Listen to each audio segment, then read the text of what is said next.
ఏపీలో ఎన్నికల సంఘం వ్యవహరిస్తున్న తీరుపై అనేక అనుమానాలు కలుగుతున్నాయి.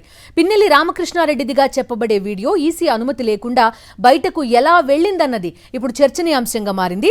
రిటర్నింగ్ అధికారి పరిధిలో ఉండాల్సిన వీడియోను అమ్మేశారనే అనుమానాలకు మరింత బలం చేకూరేలా పరిణామాలు కనిపిస్తున్నాయి. నారా, దగ్గుబాటి కుటుంబాలకు ఈసీ దాసోహమైందనే వాదన బలంగా వినిపిస్తోంది. కనీసం మీడియాకు కూడా చిక్కని ఆ వీడియో డైరెక్ట్ గా లోకేష్ ట్విట్టర్ ఖాతాలోకి ఎలా చేరిందనేది ఇప్పుడు తేలాల్సిన విషయం. లోకేష్ కి చేర్చింది ఈసీలోని ఇంటి దొంగలేనా అనే అంశంపై చర్చ నడుస్తోంది. పచ్చ బ్యాచ్ కంప్లైంట్ చేయడంతో నిన్న బయటకొచ్చి ప్రెస్ మీట్ పెట్టిన సీఈఓ ముఖేష్ కుమార్ మీనా లోకేష్ ట్విట్టర్ కి వీడియో ఎలా చేరిందన్న దానిపై మాత్రం మౌనం వహించారు. తాజాగా వీడియో తాము విడుదల చేయలేదంటూ మీడియాతో చిట్ చాట్ సందర్భంగా కూల్ గా చెప్పేశారు. అయితే వీడియో ఎవరు రిలీజ్ చేశారో మాత్రం ఆయన చెప్పలేదు.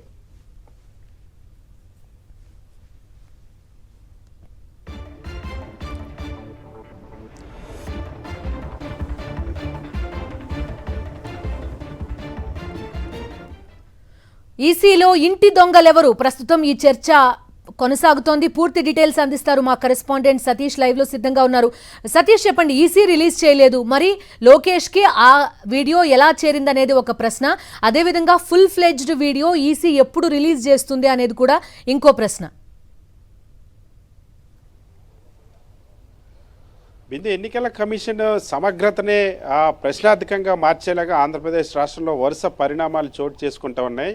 ఆంధ్రప్రదేశ్ రాష్ట్రంలో ఒకవైపు ఎన్నికల సందర్భంగా హింస పేట్రేగిపోవడం, ఆ హింసకు ఈసీ తీసుకునేటువంటి నిర్ణయాలు, ఈసీ చేసినటువంటి బదిలీలే కారణమైనటువంటి ఆ దృష్టాంతాలు ఒకవైపు ఈసీని వేలెత్తి చూపుతున్న తరుణాలు ఇప్పుడు ఈసీ పరిధిలో ఉన్నటువంటి వీడియోలు, ఈసీలో దగ్గర మాత్రమే ఉండాల్సినటువంటి వీడియోలు స్వయంగా నారా లోకేష్ ఎక్స్ ఖాతాలోకి ప్రత్యక్షం అవ్వడం అన్నది ఇప్పుడు ఈసీలో ఇంటి దొంగలు ఎవరున్నారు, ఈసీలోని కొంతమంది అధికారులు ఈసీ ఎన్నికల కమిషన్కి సంబంధించినటువంటి ఫుటేజ్ని, వీడియోలను పూర్తి స్థాయి ఆ అంతర్గత సమాచారాన్ని కూడా అమ్మేశారా అన్న ఒక అనుమానాలు కలిగేలాగా వరుస పరిణామాలు చోటు చేసుకున్నాయి. అందుకు ఉదాహరణ మాచర్లకు సంబంధించి ఏవైతే పాల్వాయి గేటు పోలింగ్ స్టేషన్లో జరిగినటువంటి వివాదానికి సంబంధించి పిన్నెల్లి రామకృష్ణారెడ్డిది వీడియోగా చెప్పబడుతున్నటువంటి ఆ వీడియోకి సంబంధించి అసలు ఎన్నికల కమిషన్ విడుదల చేయలేదు, ఈసీ ఎక్కడా కూడా దానికి అధికారికంగా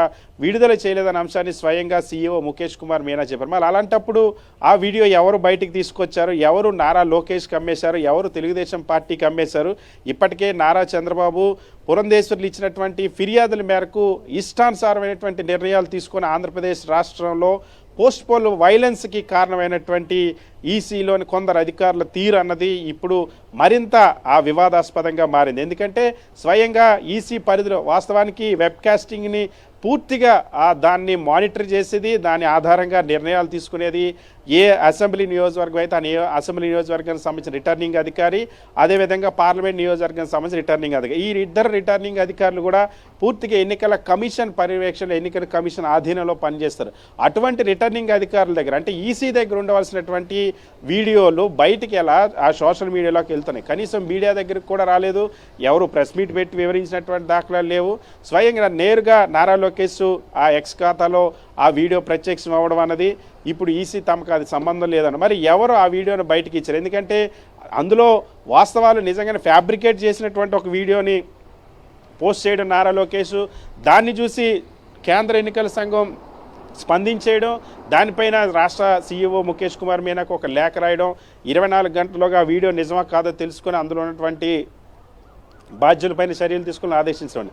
సరే, ఈవీఎం నిజంగానే అక్కడ విధ్వంసం జరిగినప్పుడు లేదా ధ్వంసం చేసినప్పుడు దాని ప్రకారం చట్ట ప్రకారం ఏం జరగాలో అది జరుగుతుంది. కానీ అసలు ఎన్నికల కమిషన్ సమగ్రత అన్నది ఇక్కడ ప్రశ్నార్థకంగా మారింది, ఇంటిగ్రిటీ క్వశ్చనబుల్గా అయింది. ఎందుకంటే ఈసీ పరిధిలో ఉన్నటువంటి వీడియోలు కానీ, ఈసీ పరిధిలో ఉన్నటువంటి ఫుటేజ్ కానీ 11వ తేదీ జరిగినటువంటిది 21వ తేదీని ఏ విధంగా తెలుగుదేశం పార్టీకి బయటకు వచ్చింది. ఎందుకంటే ఇప్పటికే మాచర్లో హింసకు 100% ఎన్నికల కమిషన్లోని కొందరు అధికారులు, అదేవిధంగా పోలీస్ అధికారులు, తెలుగుదేశం పార్టీ నాయకులు కుమ్మక్కయ్యి ఏకపక్షంగా అక్కడ రిగ్గింగ్ను ప్రోత్సహించేలాగా పోలీసులు వ్యవహరించినటువంటి తీరు. ఎందుకంటే స్వయంగా హైకోర్టు చెప్పినా సరే కొన్ని సమస్యాత్మక ప్రాంతాలు ఏవైతే తెలుగుదేశం పార్టీ అల్లర్లు సృష్టిస్తుందన్న ఒక ఆందోళనతో సమస్యాత్మక ప్రాంతాలను గుర్తించి అక్కడ పోలీసు బలగాలు మోహరించమని వైఎస్ఆర్ కాంగ్రెస్ పార్టీ ఎమ్మెల్యే పిన్నెల రామకృష్ణుడు కోరినా సరే అక్కడ పోలీసు బలగాలను అదనంగా మోహరించకపోగా అక్కడ జరిగినటువంటి హింసను వెబ్ కాస్టింగ్లో స్వయంగా తెలుగుదేశం పార్టీకి సంబంధించిన కార్యకర్తలు పోలింగ్ స్టేషన్ను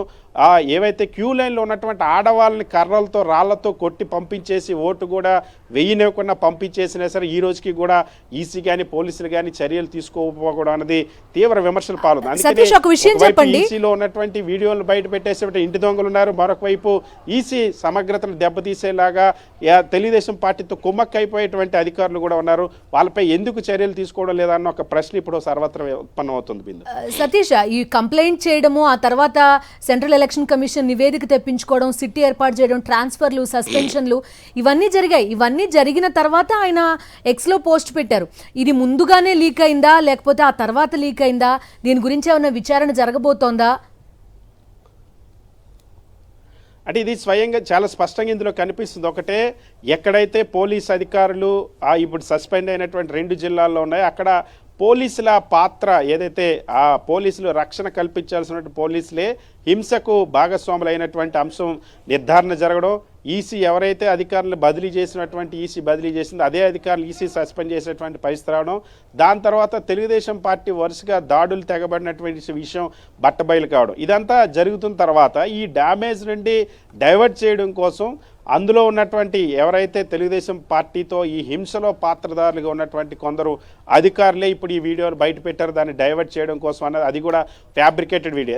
ఇదే పోలింగ్ స్టేషన్లో ఉదయం నుండి జరిగిన రిగ్గింగ్ ప్రక్రియ మొత్తాన్ని కూడా బయట పెడితే అసలు నిజాలు బయటకు వచ్చేవి. అంతేకాకుండా 7 చోట్ల తెలుగుదేశం పార్టీ కార్యకర్తలు ఈవీఎంను ధ్వంసం చేశారు. అదే తుమ్మరకోటలో మనం చూస్తే రాడ్లను కర్రలతో లోపలికి తీసుకెళ్లి ఈవీఎంలు కర్రలతో పగలగొట్టినటువంటి ఉదంతాలు ఉన్నాయి.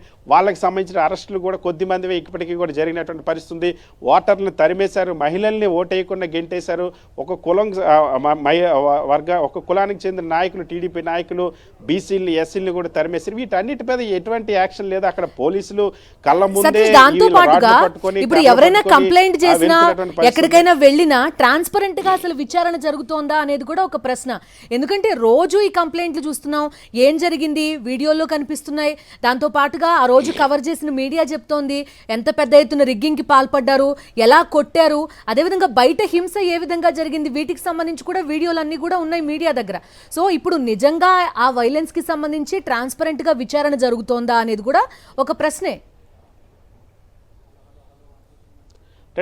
హింసకు సంబంధించి అయితే ఇప్పుడు సిట్ కొత్తగా వచ్చింది కాబట్టి సిట్ ఇప్పుడు మళ్ళీ క్షేత్రస్థాయిలో దర్యాప్తు చేసి పోలీసు అధికారులు చేసిన తప్పుల్ని, వైఫల్యాల్ని, వాళ్ళు కుమ్మక్కైన వైనాన్ని కూడా సిట్ ఇప్పుడు ప్రశ్నిస్తుంది. కానీ అసలు ఎన్నికల కమిషన్ అన్నది ఇదే ఈ ఘటన తుమ్మరకోటలో కానీ లేకపోతే పాలవైగేట్లో కానీ అటు సత్తెనపల్లిలో 6 పోలింగ్ బూతుల్లో కానీ రీపోలింగ్ జరపండి అని ఆ రోజు మధ్యాహ్నం 3 గంటల నుండి వెబ్ కాస్టింగ్లో మీ వీడియో ఫుటేజ్ చూసి దాని ఆధారంగా రీపోలింగ్ జరపాలని చెప్పి డిమాండ్ చేస్తున్నా కనీసం మేము చూసాము అన్నది ఆ వెబ్ కాస్టింగ్లో ఫుటేజ్ మేము చూసాము, ఎటువంటి రిగ్గింగ్ జరగలేదని కనీసం ఫిర్యాదు చేసిన అభ్యర్థులు ఫిర్యాదు చేసినా సరే ఈసీ స్పందించినటువంటి దాఖలాలు. చెవిటివాడి ముందు శంఖం ఊదినట్టుగానే ఈసీకి ఒక రిప్రజెంటేషన్ ఇస్తే జరుగుతున్న పరిస్థితి. ఇప్పటి వరకు ఒక్క యాక్షన్ కూడా ఇప్పటికీ ఆ హింస చెలరేగిన తర్వాత పోలీసుల పాత్ర బయటపడిన తర్వాత చర్యలు తీసుకోవడం మినహా ఈ రీపోలింగ్ సంబంధించి ఈవీఎంలు ధ్వంసమైంది వాళ్ళే చెప్తున్నారు, కంట్రోల్ యూనిట్లో ఉందంటారు.